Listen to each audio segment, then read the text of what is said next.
Kosciusko, Texas.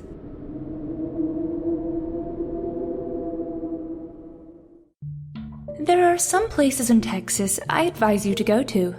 San Antonio, Austin, Poteet, Dallas, La Vernia, just to name a few if you want to experience real Texas in a breathtaking way. And then there's Kosciusko, Texas. A place that I would never bring up in normal conversation. It's a place you don't go to. It's a place you drive far away from when nighttime falls. It's a place where your car stops and stalls and you feel sweat beating down your neck as you try to jiggle the keys in fear. You don't go to Kosciusko. Ever. Go ahead, pull up Google Maps and try to find the town. Here's a hint. You won't. You'll go immediately to a marker labeled Kosciusko Meat Market, but no indicator that there's a town anywhere. There's no street called Kosciusko Street or Avenue, just Kosciusko Meat Market. It's really more or less an abandoned town. Only about 10 people reside there, and country separates them all in between. There's a meat market, like I said, and an old dance hall that people used to go to back in the 70s. There used to be a school that resided there, but they merged with Poth ISD way back in the 70s. Even the history of Kosciusko is lackluster. A simple Polish town that was established as a rural trading post for the settlers as they headed to San Antonio.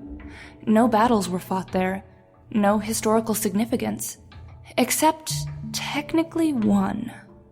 The story of the Texas Chainsaw Massacre is a fabricated story based on Ed Gein, who murdered and sewed skin of women together. Urban legend steadfast hold onto the belief that the real incident of the Texas Chainsaw Massacre happened in Poth, Texas. This isn't true because in reality, it was Kosciusko where the legend began. Poth got attached to it because Kosciusko lived and died with a very difficult-sounding name. When the movie came out, the locals murmured and whispered among themselves that Kosciusko's secret and dark past had been taken by Hollywood and transformed into a slasher film, complete with a cannibal family and bloody corpses that lined the grounds. It's a coincidence. The film had nothing to do with the town. But have you ever seen something that was so eerily coincidental and similar that you couldn't help but feel a connection? Even the lonely, isolated feeling of the landscape felt like the harsh, hard ground of the ghost town. Kosciusko is home to a violent clan of inbred cannibals that live in the countryside, kidnapping and raping victims before eating them alive. If the victims didn't already will themselves to die by that time, anyway.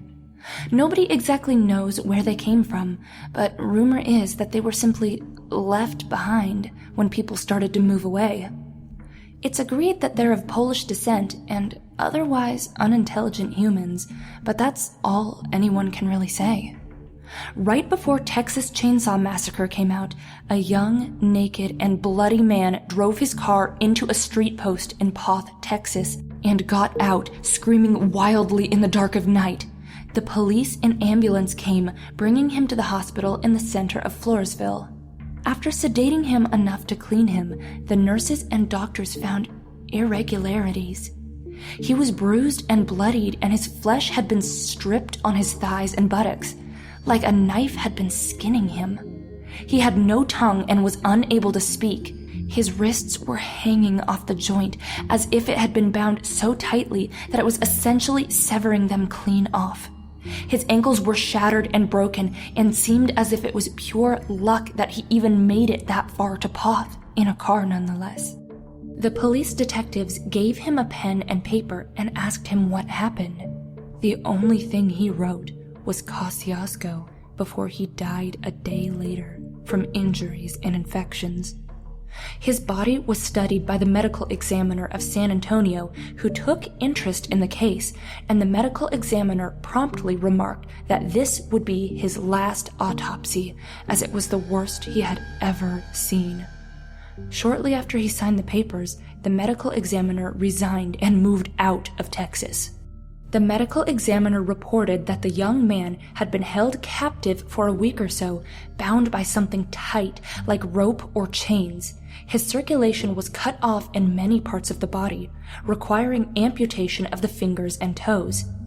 There was several infections raging in his body that would eventually, by miracle, had not killed him. He was also tested positive for tetanus, and fragments of rusty metal were found in his bloodstream. He was dehydrated, starved, and despite severe trauma, surprisingly was not paralyzed, and the doctors still could not explain it. His tongue was missing, and the doctors presumed that it was cut using the same rusty blade as the fragments found in the bloodstream, as well as the skinning of his thighs and buttocks. He was also tested positive for HIV, which wound up quarantining the hospital. Blood, traces of seminal fluid, and rotted meat were found in his stomach, as well as a wristwatch. The guess is as good as anyone else's on how this poor man escaped his captors. The doctors theorized that maybe he freed himself by dislocating his wrists and slipping out of his bonds. How he was able to run was pure will to escape and survive, and the car he might have stolen from the highway or from his captors. An informal police report, however, differs, suggesting that the man was meant to be tossed into the river nearby and overpowered his captors while in the car and operated it into a frenzy. The weirder mystery was the word Kosciusko. It wasn't any difficulty to see that he meant Kosciusko, Texas. So the police began to search out there, starting with the Kosciusko meat market. There, all they found was an elderly couple running the store as usual and selling pork rinds in plastic bags.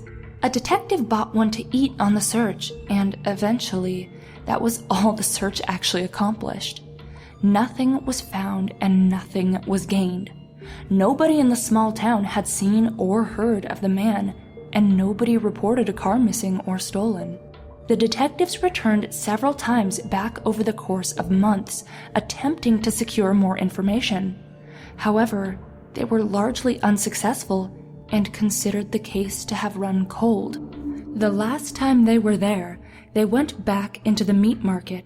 A young girl of maybe 6 or 7 was sitting behind the counter, eating a type of Polish candy. One of the detectives decided to go ahead and try to talk to her. He first bought a bag of pork rinds to try and start a conversation, which she returned with energetic fervor. She seemed pleasant enough, as any 6-year-old would be. Then he offered her one of his pork rinds to curry favor. She declined. "Mama says I only eat those if they're made of piggies," she said. The detective laughed a bit and told her that they were made of pig, hence pork rinds. She shook her head. "No, they're not. I seen Grandpa making 'em. He gets a shipment of skin every month while they're screaming and crying and hollering. He takes the skin right off and tosses 'em into the fryer." Immediately, the detectives became unsettled and chose to leave, opting to hand over their pork rinds to the lab. They then dispatched and attempted to find the old couple. Every time they went back to the meat market, it was closed, and every time they tried to find them, everyone in the town simply didn't remember them. After some digging through the history books and birth certificates to locate the identity of the couple, the detectives learned of a terrifying fact. Everyone in Kosciusko was related. There was no deviancy in the family trees. Any settlers who migrated there were blemished out mysteriously. After a while, the results came back. Now, this was back in the day where forensics did not exist, so DNA testing was a science fiction fantasy. The inspectors determined the pork rinds were of untraceable origin, but were definitely not made of pork or any hog products. This resulted in a search and seizure of the town.